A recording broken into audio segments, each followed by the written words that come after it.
Part 1. The Setting of the Last Supper. A divine appointment. The air in Jerusalem hums with the fervor of Passover, the holiest of Jewish feasts, a time when every heart recalls God's deliverance from Egypt's chains. In an upper room, tucked away from the city's clamor, Jesus gathers with his disciples for a meal that will echo through eternity. This is no ordinary supper. It is a divine appointment orchestrated with precision. Jesus sent 2 disciples ahead with cryptic instructions to find a man carrying a water jar, leading them to this sacred space. Luke 22, 8 through 13. Can you feel the weight of this moment? A meal both achingly human and piercingly divine, where eternity brushes against the ordinary. Passover is a story of liberation, of lamb's blood sparing God's people from death. Yet Jesus is about to rewrite this ancient narrative. He is not here to merely recount the past. He is stepping into his purpose, the Lamb who will bear the sins of the world. As they recline at the low table, the flicker of oil lamps casting shadows, Jesus speaks words that pierce the heart. I have eagerly desired to eat this Passover with you before I suffer. Luke 22:15. Pause here. What kind of love yearns for communion on the eve of agony? What kind of Savior chooses intimacy with his friends, knowing betrayal lurks among them? In this upper room, every gesture, every word from Jesus is a revelation of his mission. The bread and wine, soon to become eternal symbols, are not yet broken, but the atmosphere hums with divine intent. Here is God incarnate, not wielding a scepter, but sharing a meal, not demanding allegiance, but offering himself. Have we stopped to marvel at this tenderness? Jesus does not teach from a lofty throne. He draws near, he dines, he blesses. This is the Savior who meets us in our humanity, who chooses presence over power, love over glory. Call to reflection. The Last Supper was a moment of divine intimacy. Are you ready to sit at the table with Jesus, to receive his presence today? Part 2. The Bread and the Cup. A New Covenant Revealed. As the meal unfolds, Jesus does something that shifts the axis of history.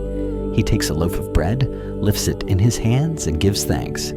Then he breaks it, the sound of crust tearing like a quiet thunder, and says, "This is my body, given for you. Do this in remembrance of me." Luke 22:19. Moments later, he raises a cup of wine, declaring, "This cup is the new covenant in my blood, which is poured out for you." Luke 22:20. These are not poetic words or ritual gestures. This is covenant language, sealed not with the blood of animals, but with the life of the Son of God. Can we grasp the gravity of this moment? In Jewish tradition, covenants were sacred bonds, often forged in sacrifice. Jesus is proclaiming a new covenant, foretold by Jeremiah 31:31, where God's law would be written on human hearts, where sin would be forgiven, and intimacy with God restored. The bread is his body, soon to be broken on a cross. The wine is his blood, soon to be spilled for the redemption of many. Yet, knowing the cost, he gives thanks. What kind of love offers gratitude in the shadow of death? What kind of Savior pours himself out so freely? This is no mere meal. It is the inauguration of God's kingdom, a moment where heaven and earth collide. Jesus is not just sharing food, he is giving himself, fully, irrevocably, eternally. Every time we partake in the Eucharist, we are drawn back to this table, invited to remember not just the act, but the meaning. Jesus saying, "I am yours, my life for your life, my love for your salvation." Do we approach this mystery with awe, or have we let familiarity dull its wonder? Call to reflection. The bread and cup are Christ's gift of himself. When you receive them, do you hear his voice? This is for you. Part 3. The Servant King. Jesus washes the disciples' feet. In the midst of this sacred meal, John's Gospel reveals an act so startling, it silences the room. John 13:3-12. Jesus, knowing the Father has placed all authority in his hands, rises from the table. The Lord of glory sets aside his outer garment, wraps a towel around his waist, and kneels with a basin of water. One by one, he washes the disciples' feet, dusty, calloused, unworthy feet. The Creator stoops to the task of the lowest servant. Why? Because this is the heart of God. Do you understand what I have done for you? Jesus asks, John 13:12. Do we? This is not merely a lesson in humility, it is a redefinition of greatness. In God's kingdom, power is not grasping but giving, not lording but serving. Jesus, who could command angels, chooses a towel and a basin to show what love looks like. When Peter, indignant, protests, "You shall never wash my feet," Jesus replies, "Unless I wash you, you have no part with me." John 13:8. Here is the gospel's radical truth.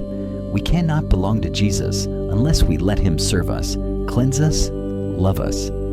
How often do we, like Peter, resist? We strive to earn God's favor, to prove our worth, when Jesus kneels before us, offering grace we cannot manufacture. His washing is not just for feet, but for souls, cleansing us from sin's stain. This act at the Last Supper is a microcosm of his mission: to serve, to save, to make us whole. Will we let him wash us, or will we cling to our pride? Call to reflection. Jesus kneels to serve you. Are you willing to let him wash away your pride and make you clean? Part 4. Betrayal, Hope, and the Mission. Forward. Even as love fills the room, a shadow falls. Jesus' voice grows heavy. The hand of him who is going to betray me is with mine on the table. Luke 22:21. He knows Judas's heart, has known it all along. Yet he welcomed him to this table, broke bread with him, washed his feet. This is not naivety, but divine mercy, a love that persists even in the face of treachery. We flinch at betrayal, but Jesus embraces it, knowing it will serve his mission. The darkness of Judas's choice cannot extinguish the light of the world.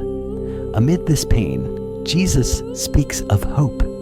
I confer on you a kingdom, just as my Father conferred one on me, he tells his disciples, Luke 22:29. These men, flawed, fearful, soon to scatter, are entrusted with his mission. How can such trust be given to the unworthy? Because Jesus does not choose the perfect, he makes them worthy. Through his broken body, his poured out blood, his unending love, he transforms them and us into bearers of his kingdom.